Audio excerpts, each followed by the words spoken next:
So ನೀವು ತಗೊಂಡಿರುವಂತ ಸಿಮ್ಗಳನ್ನ ಇನ್ನೂ ಕೂಡ ಯಾರೆಲ್ಲ ತಗೊಂಡಿದ್ದಾರೆ ಅಥವಾ ನಿಮ್ಮ ಹೆಸರಲ್ಲಿ ಎಷ್ಟು ಸಿಮ್ಗಳಿದಾವೆ ಅಂಡ್ ನಿಮ್ಮ ಹೆಸರ ಮೇಲೆ ನೀವು ಎಷ್ಟು ಸಿಮ್ಗಳನ್ನ ತಗೋಬಹುದು ಮ್ಯಾಕ್ಸಿಮಮ್ ಅನ್ನೋದನ್ನ ಈ ಒಂದು ವಿಡಿಯೋದಲ್ಲಿ ನಿಮ್ಗೆ ಕಂಪ್ಲೀಟ್ ಆಗಿ ತಿಳಿಸ್ಕೊಡ್ತೀನಿ. ಯಾಕಂದ್ರೆ ಇತ್ತೀಚೆಗೆ ಆಧಾರ್ ಕಾರ್ಡ್ ಅನ್ನ ಯೂಸ್ ಮಾಡಿಕೊಂಡು ಸೊ ನಿಮ್ಮ ಸ್ವಂತ ಹೆಸರ ಮೇಲೆ ಎಷ್ಟೋ ಸಿಮ್ಗಳನ್ನ ಫ್ರಾಡ್ ಮಾಡಿ ತಗೋತಾ ಇದ್ದಾರೆ. ಅದಕ್ಕೋಸ್ಕರನೇ ಈ ಒಂದು ವಿಡಿಯೋ ಮಾಡ್ತಾ ಇದ್ದೀನಿ. ಅಂಡ್ ಅದಕ್ಕಿಂತ ಮುಂಚೆ ನೀವೇನಾದ್ರೂ ನಮ್ಮ ಚಾನಲ್ನ ಫಸ್ಟ್ ಟೈಮ್ ನೋಡ್ತಾ ಇದ್ರೆ ಸಬ್ಸ್ಕ್ರೈಬ್ ಮಾಡ್ಕೊಳ್ಳಿ. ಸೊ ಇದೇ ತರದ ಟೆಕ್ ಇನ್ಫಾರ್ಮೇಶನ್ ಈ ಒಂದು ಚಾನಲ್ ಅಲ್ಲಿ ನಿಮಗೆ ಸಿಗ್ತಾ ಇರುತ್ತೆ ಅಂತ ಹೇಳ್ತಾ ಸೊ ಬನ್ನಿ ಹಾಗಿದ್ರೆ ಇವತ್ತಿನ ಒಂದು ವಿಡಿಯೋನ ಶುರು ಮಾಡೋಣ. ಮೊದಲೇದಾಗಿ ನೀವು ನಿಮ್ಮ ಒಂದು ಸಿಮ್ ಅನ್ನ ತಗೊಂಡಿದ್ದೀರಾ ಅಂತಂದ್ರೆ ಅದ್ರ ಮೇಲೆ ಎಷ್ಟು ಸಿಮ್ಗಳು ಅನ್ನೋದನ್ನ ನೀವು ಮೆನುವಲಿ ಚೆಕ್ ಮಾಡಬಹುದು ವೆಬ್ಸೈಟ್ ಅಲ್ಲಿ. ನಾನು ಡಿಸ್ಕ್ರಿಪ್ಷನ್ ಬಾಕ್ಸ್ ಅಲ್ಲಿ ನಿಮ್ಗೆ ಒಂದು ವೆಬ್ಸೈಟ್ ಲಿಂಕ್ ಅನ್ನ ಕೊಟ್ಟಿರ್ತೀನಿ. ಆ ಲಿಂಕ್ ಅನ್ನ ಕ್ಲಿಕ್ ಮಾಡೋ ಮುಖಾಂತರ ನೀವು ಈ ಒಂದು ವೆಬ್ಸೈಟ್ ಗೆ ವಿಸಿಟ್ ಆಗ್ತೀರಾ. ಇಲ್ಲಿ ನಿಮ್ಮ ಒಂದು ಮೊಬೈಲ್ ನಂಬರ್ ನ ಹಾಕಿ ನೆಕ್ಸ್ಟ್ ಇಲ್ಲಿ ಕಾಣುವಂತ ಒಂದು ಕ್ಯಾಪ್ಚಾ ಹಾಕಿ ನೆಕ್ಸ್ಟ್ ನಿಮ್ಮ ಮೊಬೈಲ್ ನಂಬರ್ಗೆ ಒಂದು OTP ಬರುತ್ತೆ. ಆ OTP ನ ಎಂಟರ್ ಮಾಡಿ ನೆಕ್ಸ್ಟ್ ಈ ತರ ವೆಬ್ಸೈಟ್ ನಿಮ್ಗೆ ಓಪನ್ ಆಗುತ್ತೆ. ಇಲ್ಲಿ ನಿಮ್ಗೆ ಸದ್ಯಕ್ಕೆ ಇವಾಗ ನನ್ನೊಂದು ಮೊಬೈಲ್ ನಂಬರ್ ಮಾತ್ರ ಕಾಣಿಸ್ತಾ ಇದೆ. ಸೊ ನಿಮ್ ಹೆಸರಿನ ಮೇಲೆ ಎಷ್ಟು ಮೊಬೈಲ್ ನಂಬರ್ಗಳಿರುತ್ತೆ ಅದೆಲ್ಲದು ಕೂಡ ಇಲ್ಲಿ ಶೋ ಆಗುತ್ತೆ. ಬಟ್ ನನಗೆ ಒಂದೇ ಸಿಮ್ ಇರೋದ್ರಿಂದ ನಾನು ಇಲ್ಲಿ ಒಂದೇ ನಂಬರ್ ತೋರಿಸ್ತಾ ಇದೆ. ಸೊ ನಿಮ್ದು ಎಷ್ಟಿರುತ್ತೆ ಅದನ್ನ ಸೆಲೆಕ್ಟ್ ಮಾಡಿ.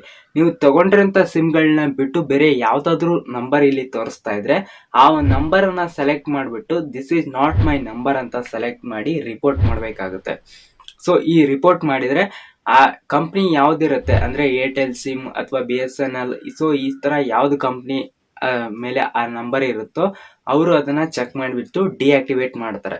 ಸೊ ನೀವು ಎಷ್ಟು ಮೊಬೈಲ್ ನಂಬರ್ಗಳನ್ನ ತಗೋಬಹುದು ನಿಮ್ಮ ಹೆಸರಿನ ಮೇಲೆ ಅಂತ ನೋಡೋದಾದ್ರೆ ನಮ್ಮ ಇಂಡಿಯನ್ ಟೆಲಿಕಾಂ ಡಿಪಾರ್ಟ್ಮೆಂಟ್ ರೂಲ್ಸ್ ಪ್ರಕಾರ ಒಬ್ಬ ವ್ಯಕ್ತಿ ನಮ್ಮ ದೇಶದಲ್ಲಿ ಅಂದ್ರೆ ಇಂಡಿಯಾದಲ್ಲಿ 9 ಸಿಮ್ಗಳನ್ನ ತಗೋಬಹುದು. ಅವನ ಹೆಸರ ಮೇಲೆ ಆಕ್ಟಿವ್ ಇರೋಂಥ ಸಿಮ್ಗಳನ್ನ 9 ಸಿಮ್ಗಳನ್ನ ತಗೋಬಹುದು. ಇದ್ರ ಮೇಲೆ ಜಾಸ್ತಿ ನೀವು ತಗೊಳಕ್ ಆಗಲ್ಲ. ಅಂಡ್ ಆಲ್ಸೋ ನಿಮ್ಗೆ ನಿಮ್ಮ ಆಧಾರ್ ಕಾರ್ಡ್ ಮೇಲೆ ಆಗಿರುತ್ತೆ. ಅಂಡ್ ಆಲ್ಸೋ ನೀವು north eastern licensed service area ಅಂದ್ರೆ ಜಮ್ಮು ಕಾಶ್ಮೀರ್ ಅಥವಾ ಆಸಾಮ್ ಈ ತರದ ಸ್ಟೇಟ್ ಗಳಲ್ಲಿ ನೀವು ಓನ್ಲಿ 6 ಸಿಮ್ಗಳನ್ನ ಮಾತ್ರ ತಗೊಳಕಾಗುತ್ತೆ. ಯಾಕಂದ್ರೆ ಟೆರರಿಸಂ ಈ ತರ ತುಂಬಾ ಅನ್ವಾಂಟೆಡ್ ಆಕ್ಟಿವಿಟೀಸ್ ನಡೆಯೋದ್ರಿಂದ ಇಲ್ಲಿ ನೀವು 6 ಸಿಮ್ಗಳನ್ನ ಮಾತ್ರ ತಗೊಳಕಾಗುತ್ತೆ. ಅದನ್ನ ಬಿಟ್ಟು ಇನ್ನು ಉಳಿದಿರುವಂತ ಸ್ಟೇಟ್ ಗಳಲ್ಲಿ 9 ಸಿಮ್ಗಳನ್ನ ತಗೋಬಹುದು. ಇನ್ನು ನೀವು ಇನ್ನೊಂದು ಕ್ವಶನ್ ಬರುತ್ತೆ ನಿಮ್ಗೆ, ತಿಂಗಳ ಸಿಮ್ಗಳನ್ನ ಚೇಂಜ್ ಮಾಡ್ತಾರಲ್ವಾ ಅವ್ರ ಕತೆ ಏನು ಅಂತ. ಬಟ್ ಅವ್ರು ಏನ್ ಮಾಡ್ತಾರೆ ಅಂತಂದ್ರೆ ಯಾವುದೇ ಒಂದು ಸಿಮ್ಗಳನ್ನ ಅವ್ರು ಹೊಸದಾಗಿ ತಗೋಬೇಕಂದ್ರೂ ಕೂಡ ಅವರ ಹಳೆ ಸಿಮ್ ಅಲ್ಲಿ ಕರೆನ್ಸಿ ಖಾಲಿ ಆದ ತಕ್ಷಣನೇ ಅದನ್ನ ಡಿಆಕ್ಟಿವೇಟ್ ಮಾಡಿಸ್ಬಿಡ್ತಾರೆ. ಅವ್ರ ಹೆಸರಲ್ಲಿ ಡಿಆಕ್ಟಿವೇಟ್ ಮಾಡಿಸಿದ್ರ ಮೇಲೆ ಸೊ ಅದು ಆಟೋಮೆಟಿಕ್ಲಿ ಡಿಆಕ್ಟಿವೇಟ್ ಆಗುತ್ತೆ. ಅದನ್ನ ಬೇರೆದವ್ರಿಗೆ ಆ ಒಂದು ಸಿಮ್ ಅನ್ನ ಕೊಡ್ತಾರೆ. ಸೊ ಅವ್ರ ಹೆಸರ ಮೇಲೆ ಅದು ರಿಜಿಸ್ಟ್ರೇಷನ್ ಆಗುತ್ತೆ. ಈ ತರ ಮಾಡಿ ನೀವು ಎಷ್ಟು ಬೇಕಾದ್ರೂ ಸಿಮ್ ತಗೋಬಹುದು. ಬಟ್ ನಿಮ್ ಹೆಸರ ಮೇಲೆ 9 ಸಿಮ್ಗಳು ಆಕ್ಟಿವ್ ಇದ್ರೆ ಅದ್ರ ಮೇಲೆ ನೀವು ಮತ್ತೆ ಬೇರೆ ಒಂದು ಸಿಮ್ಗಳನ್ನ ತಗೊಳ್ಳೋದಕ್ಕೆ ಆಗಲ್ಲ. ಹೋಪ್ ನಿಮ್ಗೆ ವಿಡಿಯೋ ಇಷ್ಟ ಆಗಿದೆ ಅಂತ ಅನ್ಕೋತೀನಿ. ಏನಾದ್ರೂ ಡೌಟ್ ಇದ್ರೆ ಕಮೆಂಟ್ ಬಾಕ್ಸ್ ಅಲ್ಲಿ ಕಮೆಂಟ್ ಮಾಡಿ.